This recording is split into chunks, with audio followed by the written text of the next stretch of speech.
Friends, ప్రముఖ YouTuber Vaishnavi చనిపోయింది కదా! అయితే చనిపోయింది అనడం బదులు ఆమెను అతి కర్కోశకంగా, అతి కిరాతకంగా కట్టుకున్న భర్తే కడ తెరిచాడు. కడుపులో బిడ్డ ఉంది అన్న విషయాన్ని కూడా మర్చిపోయి ఎంత దుర్మార్గంగా ప్రవర్తించాడో అంత దుర్మార్గంగా ప్రవర్తించాడు.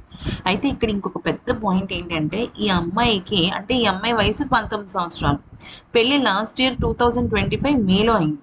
అయితే ఈ అమ్మాయికి ఇది రెండో గర్భం. మొదటి గర్భాన్ని కూడా ఈ దుర్మార్గుడే తీయించేశాడు. మనకి ఇప్పుడే పిల్లలొద్దు, వేరే కొంచెం టైం తీసుకుందాము, మనకి ఇప్పుడే మన వయసు చిన్నవాళ్ళమే కదా.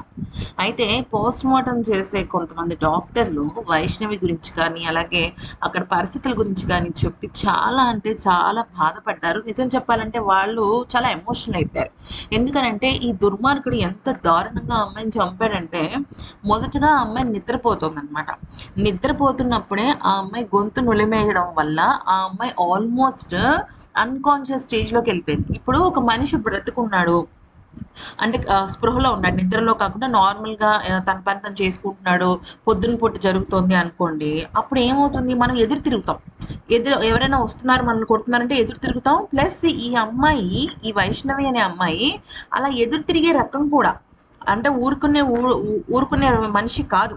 అందుకనే నిద్ర సమయంలో ఆ రకంగా చేసి, ఆ తర్వాత కత్తితో ఆ అమ్మాయి తల మీద, ఛాతీ మీద, చేతుల మీద విపరీతంగా గాయాలు చేశాడు. ఎందుకు చేశాడో తెలుసా?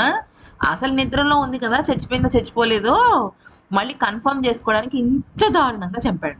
అయితే ఆఖరికి వాళ్ళ అమ్మగారు, అలాగే వాళ్ళ అన్నయ్య ఆ రూమ్‌లోకెళ్ళి చూసేసరికి రక్తపు మడుగులో ఉందనమాట వైష్ణవి. ఇంతకన్నా దారుణమైనది ఉంటుందా? అసలు పోస్ట్ మార్టం చేసేవాళ్ళు ఏమన్నారంటే, పోస్ట్ మార్టం చేసే సమయంలో 4 నెలల పిండం కూడా ఉందండి.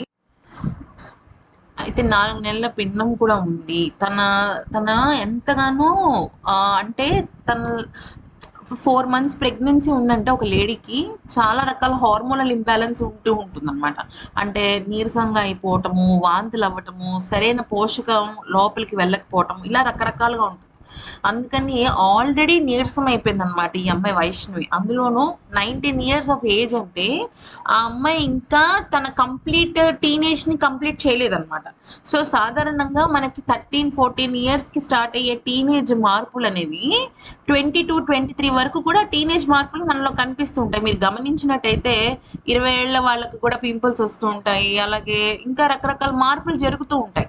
అలాంటిది 19 ఏళ్ళకి ఆల్రెడీ ఒక రకంగా అంటే మొదటి బిడ్డను కోల్పోయింది. రెండో బిడ్డ విషయంలో ఇలా జరిగేసరికి ఆ అమ్మాయి శరీరం చాలా నీరస పడిపోయిందనమాట. అయితే కనీసం తిరిగి పోరాడడానికి కూడా లేకుండా చేశాడనమాట ఈ దుర్మార్గుడు నిద్రలో చేసేసి. అయితే వైష్ణవి వాళ్ళ తల్లిదండ్రులు కూడా చెప్పేది ఏంటి అంటే, మత్తుమందు ఇచ్చేసి ఆ అమ్మాయికి ఈ దాడికి పాల్పడ్డారని చెప్తున్నారనమాట. అసలు వీడిని పేరు పెట్టి హరిబాబు అని పిలవడం కాదండి. వీడిని ఒక దుర్మార్గుడనో, ఒక క్రూరుడనో, నీచుడనో ఇలాగ ఒక పేరు పెట్టుకోవాలన్నమాట. ఎందుకంటే అసలు ఇష్టం లేదనుకోండి, "నువ్వు నాకు ఇష్టం లేదు తల్లి, నువ్వు పక్కకెళ్ళిపో, నాకు వద్దు, నువ్వు నా లైఫ్‌లో వద్దని" విడాకులు ఇవ్వచ్చు కదా! అసలు చంపేసి ఏమీ తెలియనట్టుగా మళ్ళీ నవ్వు మొహం పెట్టాడనమాట. పెట్టి హాయిగా మంచిగా కొత్త బట్టలేసుకొని స్కూటీ మీద వాళ్ళ అమ్మా నాన్నల ఇంటి ముందు నుంచే వెళ్ళాడు. ఇంతకన్నా దరిద్రమైన పని ఇంకోటి ఉంటుందా? ఇంతకన్నా దుర్మార్గమైన పని.